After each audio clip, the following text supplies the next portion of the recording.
ladies and gents, we got the Yukon back in here. This is my little camera setup, by the way, if you haven't seen it. Put the camera right on that thing. This is one of my lights. And so what's going on with this vehicle is, it's actually my dad's rig. It's, the battery keeps going dead. So obviously we're gonna look at the battery, see the quality of it. If it's trash, we need to immediately get rid of that. And at the same time, we're going to test for any amperage, you know, really after the battery test. You got to start with the battery. First of all, get it fully charged, and then you want to load test it. Unfortunately, I don't have a way to test it any further, but if it fails the load test, you know, it's obviously an indicator that the battery sucks. So this battery is pretty brand new. So what my dad has experienced with this thing is some sort of parasitic draw. So I'm assuming it's not going to be the battery, although he did say something that it's not holding a charge. So we'll see there. So right now I've got it on the charger. I've got it on this 3 amp, which already reads charged, which doesn't make sense. According to what Dad had said. So, all right, well, let's go ahead and plug this here. And let's, whoops. What we do, a lot of times when you are load testing a battery, or even testing a battery, after charging, it can carry what's called a surface load. I guess I started a video like this. I just keep going with that. Just realized my phone, I usually have flipped the other way. So, see if I can zoom in here. All right, so let me think for a second. First thing I'm gonna do is I'm gonna turn the headlights on for a second, just to remove that surface charge. I said surface load before. Surface charge. Okay, we got bright lights. When you do the horn test. So a lot of times if you're dealing with a dead battery, or if you're not sure, turn the headlights on. If they're not, you know, normally bright, you've got an issue. Or of course, if it can't honk the horn, it's a really quick way to do that. I'm gonna get my load tester.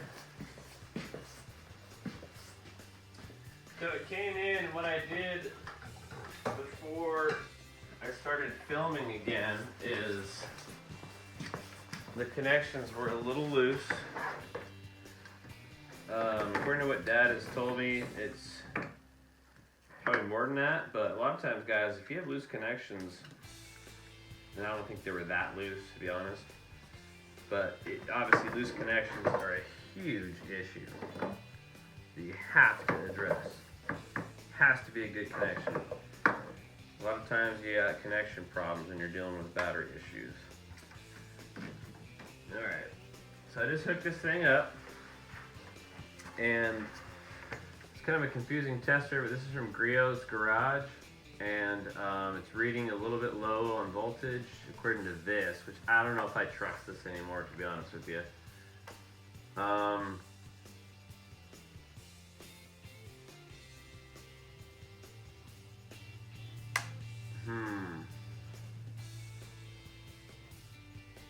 Well, this tester, I gotta borrow my dad's tester, I think, because this thing doesn't make sense.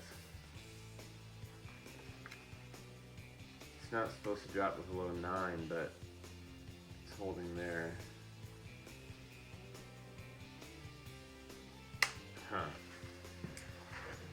So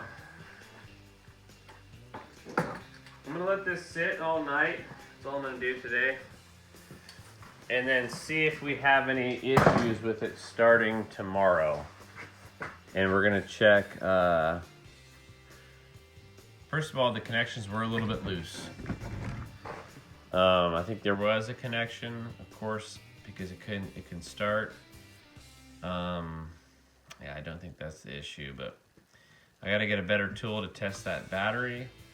And then what I'll probably do is remove the cables and hook up my little, in fact, these things right here. Basically hook those into the battery, make sure I got a really good charge on it. Sometimes when you use the type of charger that I just showed you, because it's been discharged so much, this charger isn't able to really bring it back. So, in fact, what I will do, so this type of charger, a lot of times with that 3 amp that I just showed you, it's not going to be able to recharge the battery. So this is a 10 amp fast charge and a 2 amp slow charge. So what I'm going to do is go for the 10 amp and just leave that on for probably 20-30 minutes. See if that makes any difference. So again, when you're dealing with battery issues, first really got to nail down, is this battery a good battery? And do I have good connections at the battery? After you figured out that for sure, which a lot of times is 80% of the issue, maybe, roughly is just a guess, then you can look at the rest of the vehicle. Because if there's battery issues or if there's connection issues, you're gonna have starting charging issues. So there you go. I'm gonna plug her in, and I gotta get a proper battery tester because, like I said, mine is a little confusing on how the gauge reads. It's an analog deal, so the best ones you can do is have a digital tester that will test the load at the right cold cranking amperage, but then it'll also let you know if there's some sort of an internal short in the battery, which can be a big issue if that's the case. So, all right, y'all. I'm just looking over at some other stuff here. That's it. I got the battery charger on. We're gonna force feed this thing some voltage, and we're gonna break it down. Coming up in part 2 of the Yukon battery start charge issue. All right, ladies and gents, I had this thing pretty much fully charged yesterday, closed everything up, and first thing I tried was starting it, and it was a little bit of a sluggish start, teeny bit sluggish. I've got a voltmeter hooked up as well as another battery load tester, and I'm going to, as you can see, it's right on the cusp of good. I'm gonna load it. It's gonna be just below what it should be. It should be above 9, I believe. So this battery's not fully charged anymore, so I'm not gonna expect it to hold above. So I think the battery is still good, although it looks like we do have some sort of a parasitic draw. So the next thing we're gonna do is we're gonna rig up and in between, I'm not sure if I'm gonna do negative side or the positive side, but I'm gonna disconnect the terminal and then make a bridge connection that I can read amperage through. And then we're gonna end up finding out, okay, for instance, we'll see that there's a draw, with the vehicle off. And then the next thing to do will be to basically remove the main fuses / relays of each kind of main circuit until we determine what circuit is the cause. Now we are suspecting that there's an alarm on this thing. We're suspecting it is the cause. So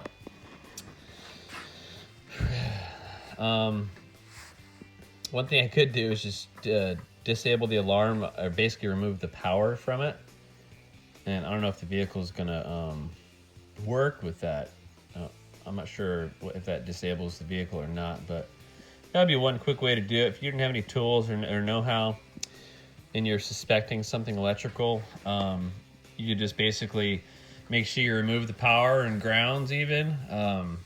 Obviously one side of the circuit should do it, but basically disconnect it from power, in whatever areas that it's drawing power from, and then charge it the battery, and then kind of, check it the next day.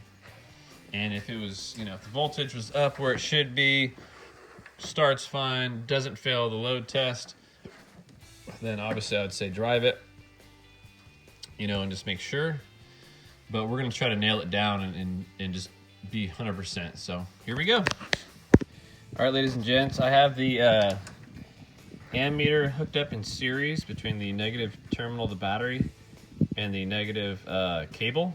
And what this is doing is causing the circuit to run through the ammeter.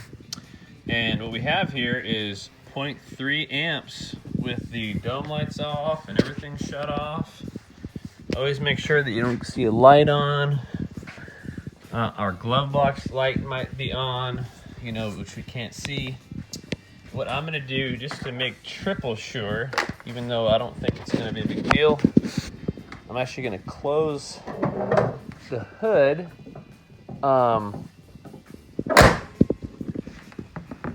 And I'm gonna let this sit for at least, sorry about that. I'm gonna let this sit for at least 30 minutes. So right now this is 300 milliamps.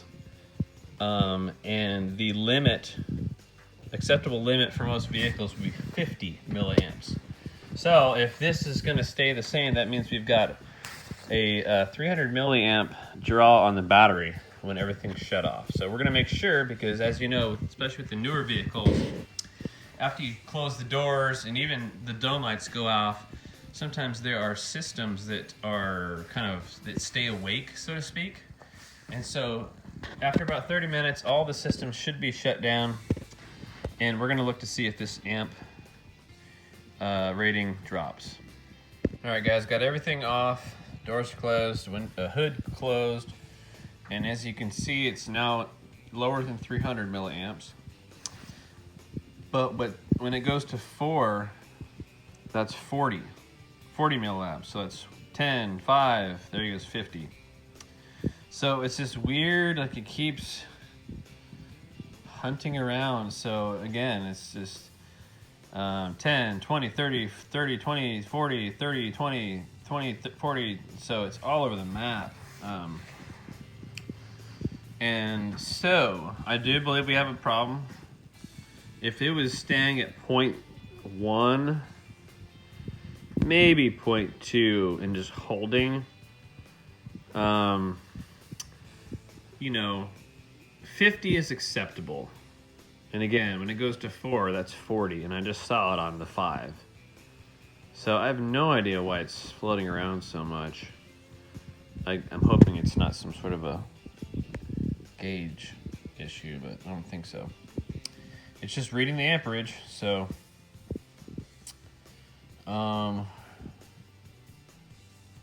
let's look for that 4 one more time here. There it is. So something going on. All right, ladies and gents, it is now 30 minutes later from the last video. I realized that the battery side of the connection ended up coming off a little bit, so it was barely connected, so all the readings I got were trash.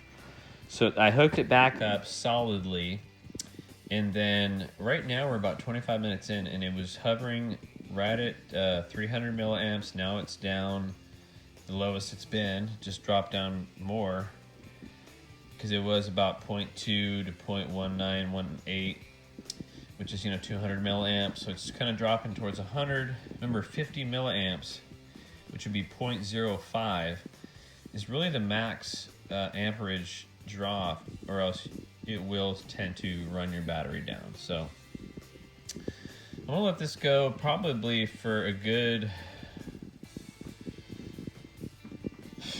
well, let's see here. It's, yeah, definitely been about 25. I want to get a nice good test, because a lot of times, again, with these type of vehicles, they have modules and all types of garbage that just stays awake, so to speak. I think 30 minutes just tends to be the limit. So, but just look up on your manufacturer's recommendations if you have them. So, looks like it's really not wanting to go over 0.15 right now. At any given point, though, what I'll start doing is pulling. I've even got the hood not latched, because I'd have to open the door to unlatch it. But I'm gonna open this hood here after a bit and then start pulling fuses from the circuits I am predicting they hook the alarm up to. Now I have no idea. In fact, I might even look under the hood to see if I can see something, because that's what I want to try and isolate first. Because this thing, alarm system, is one of those systems that is all over your. It's beep, beep, beep, beep, beep, beep. You know, you disconnect the battery, reconnect it. You got to disarm it really. So it's almost like it's on this mode of just high alert, and it's either part of it's broken electrically and it's therefore causing something to stay on, or it's just a super sensitive system that really maybe wasn't installed correctly. I don't know. Who knows? So we're gonna keep at it, and I'll go ahead and set it up for the fuse portion.